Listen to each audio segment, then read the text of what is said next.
Marriage is built through effort. Question. Ideally, wouldn't it be best for a married couple to find a shared ideology and work together toward it?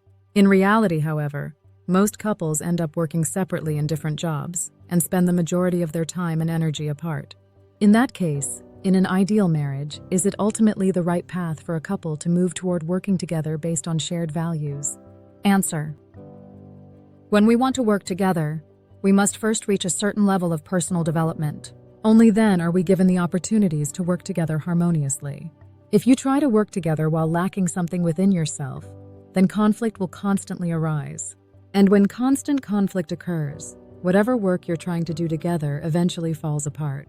So, the reason why you work at different places or engage in different fields is because each of you is in the process of cultivating and equipping yourselves individually.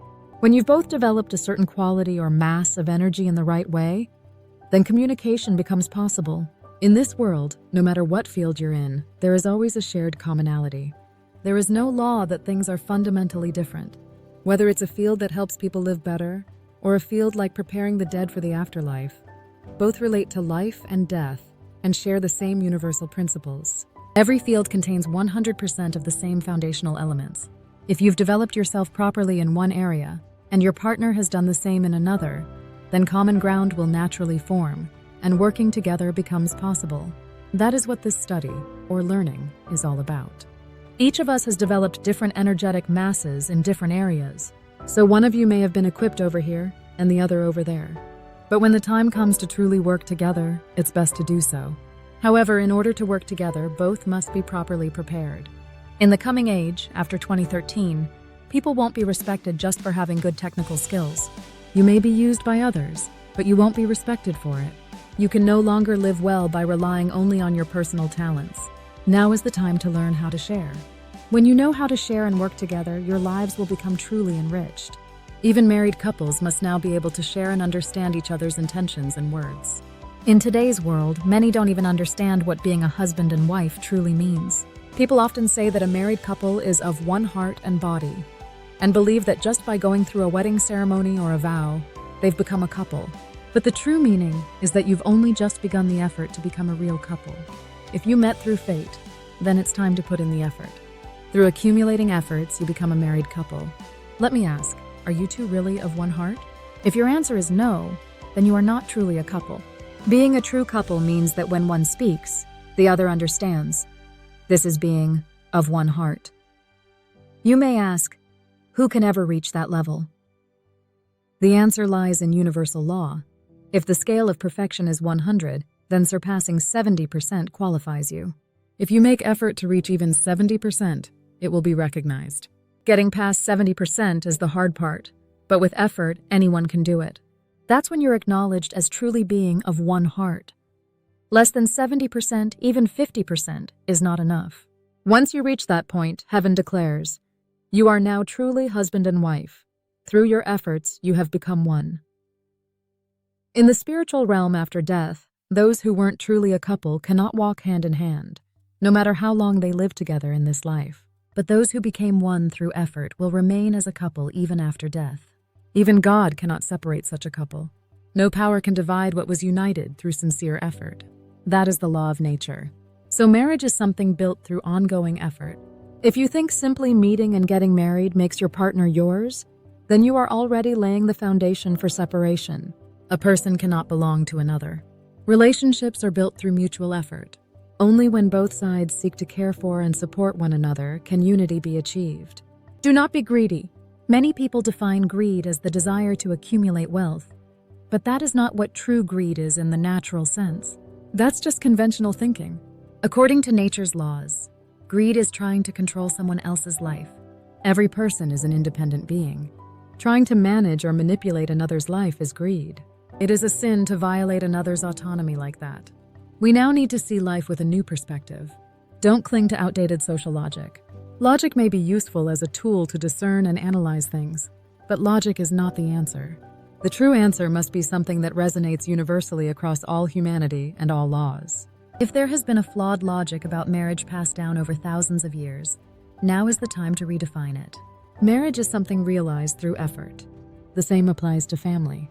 Family is also formed through effort. People think that being related by blood automatically makes someone family. But blood ties are simply karmic connections from the spirit world. They are not yet family.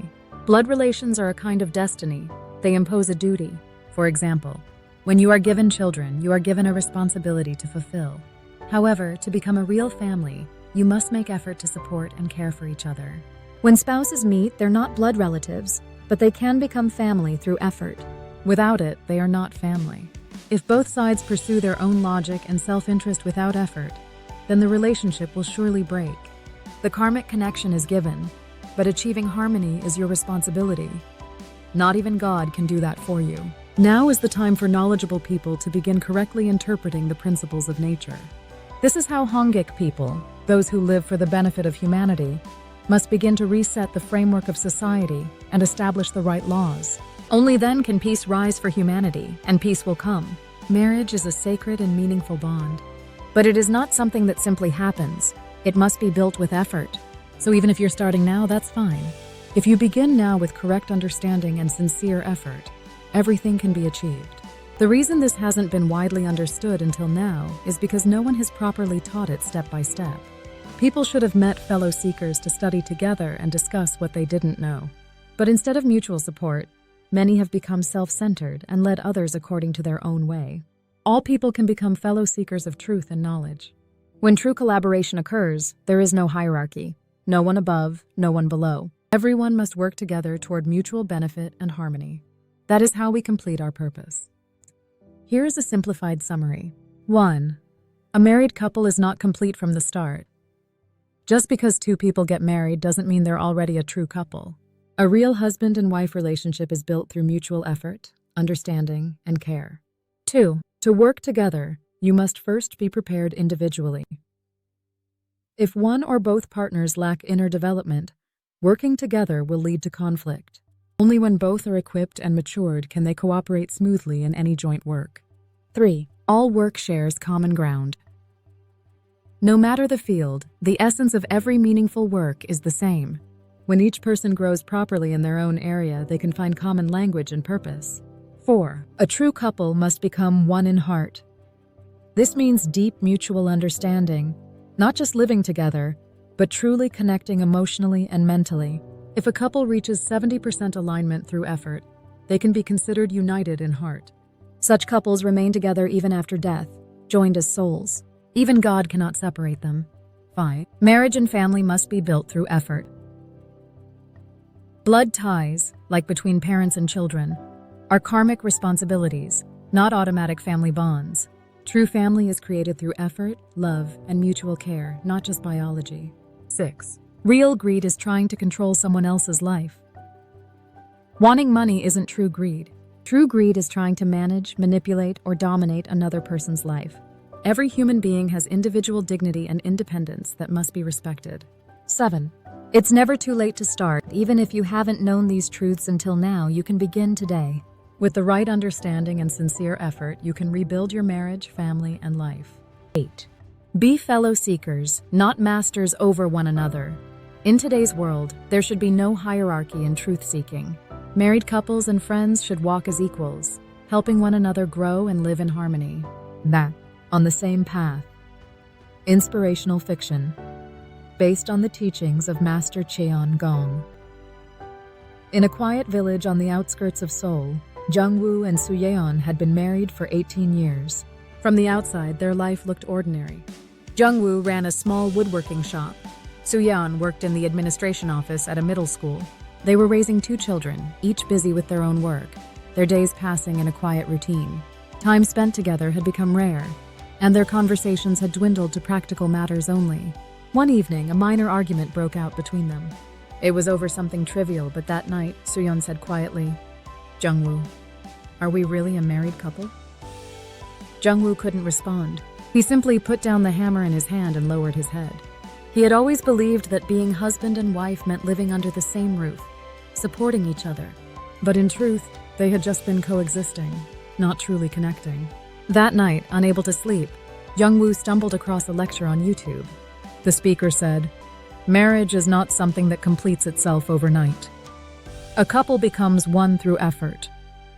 When hearts and words are truly shared, even heaven recognizes them as husband and wife. Those words struck Youngwoo hard. Have I ever really tried to understand her heart? He thought. The next day, awkwardly but earnestly, Jungwoo said to Suyeon, "We've lived together for so long, but I feel like I barely know you.